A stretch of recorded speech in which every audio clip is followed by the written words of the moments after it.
Shalom, selamat pagi jemaat dikasih Tuhan. Kembali kita berjumpa dalam renungan pagi. Ya, mari pagi hari ini kembali saya mengajak kita semua untuk merenungkan firman Tuhan.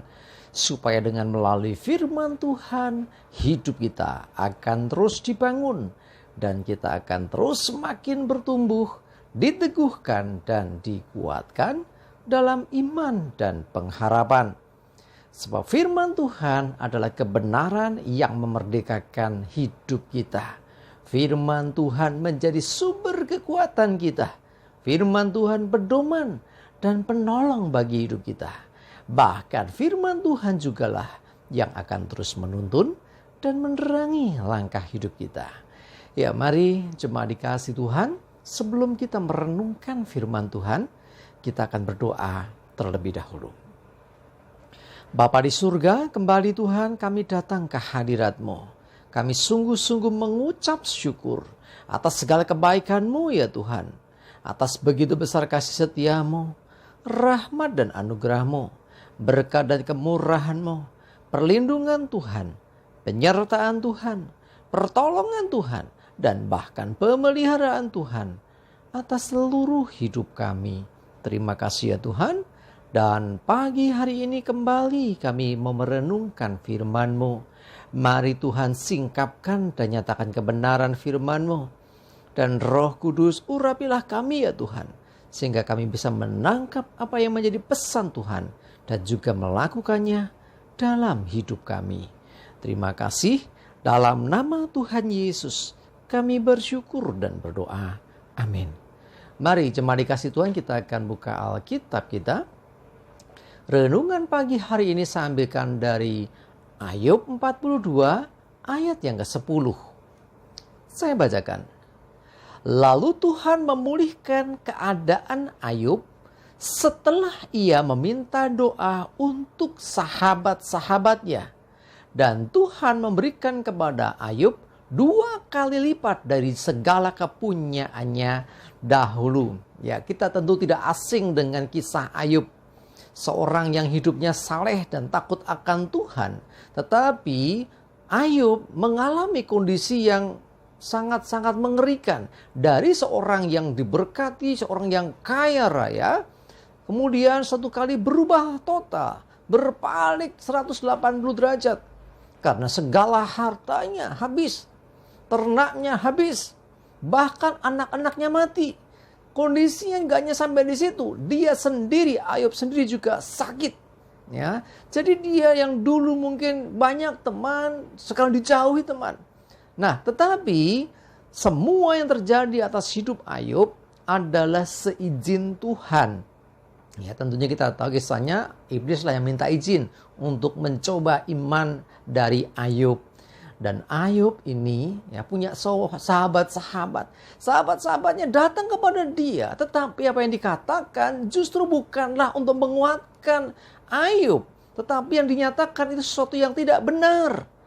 Sehingga bukan hanya Ayub yang mungkin kecewa. Tetapi Tuhan sendiri murka terhadap sahabat-sahabatnya Ayub. Lalu ya ada perintah Tuhan tentunya untuk sahabat-sahabatnya ini. Nah, tetapi selepas itu yang terpenting perhatikan ini. Tuhan akhirnya memulihkan keadaan Ayub. Tetapi ada sesuatu yang dilakukan Ayub sebelumnya, yaitu apa? Ia meminta doa atau berdoa bagi sahabat-sahabatnya yang telah mungkin ya katakanlah menjauhi dia. Mungkin yang telah menyalahkan dia. Oh, sahabat-sahabatnya yang hidupnya sikapnya mungkin ya katakanlah bukan lagi seperti seorang sahabat gitu loh. Tetapi Tuhan memulihkan keadaan Ayub justru setelah ia meminta doa untuk sahabat-sahabatnya kepada Tuhan. Atau mendoakan sahabat-sahabatnya. Nah, ketika itulah akhirnya Tuhan memulihkan keadaan Ayub. Jemaat dikasih Tuhan, sikap hati seorang Ayub yang mau mengampuni, mau memaafkan, bahkan mendoakan orang-orang yang mungkin mengecewakan dia. Sahabat-sahabatnya mengecewakan dia. Tetapi dia tidak kepahitan, lantas akhirnya membenci, mengutuk. Tidak demikian. Ayub tetap mendoakan. Dan inilah yang akhirnya menjadi titik balik Karena setelah itu Tuhan memulihkan keadaan Ayub dan memberikan kepada Ayub 2 kali lipat dari segala kepunyaannya dulu. Dahulu kaya raya, hartanya luar biasa. Tetapi kemudian habis semuanya. Dan Tuhan memulihkannya 2 kali dari kekayaan yang dulu. Artinya di sini Tuhan memberkati dengan kelimpahan yang luar biasa. Jemaat dikasih Tuhan, perhatikan. Sekali lagi kita belajar sesuatu dari hal ini.